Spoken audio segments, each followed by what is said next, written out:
Biz Real Madridni yo'q qildik. Realni yaxshi bilmaydimi deyman bu? Real taslim bo'lmaydimi? Surpriz! Senlar Realni kambekchi ekanligini unutding shekilli. To'g'ri aytayapti.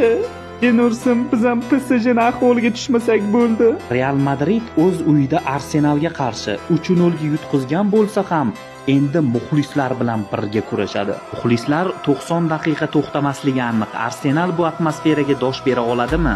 Menga qara Real Madrid, bo'ldi to'xtat hammasini, boshqa klublar ham chempion bo'lsin axir. Jinnimisan sen?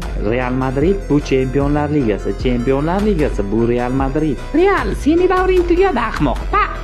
Yo'q. Xotki Realga kuchi yetdi buni. Biz Realni cho'ktirib yuboramiz. Ahmoq bolakay, Real cho'kayotganda g'alaba qozonayotgan bo'ladi. Sen shuni unutding.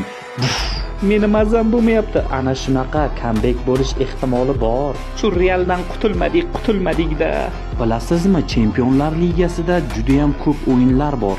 Lekin butun dunyo Arsenal bilan Real Madridning o'yinini kutishmoqda. Birinchi o'yinda Arsenal Real Madridni 3-0 hisobda mag'lubiyatga uchratdi. Siz nima deb o'ylaysiz? Real Madrid comeback qila oladimi yoki Arsenal keyingi bosqichga chiqadimi? O'z fikringizni kommentariyada qoldiring. Futbol yangiliklari profiliga obuna bo'lishni unutmang. Qiziqarli videolar hali oldinda.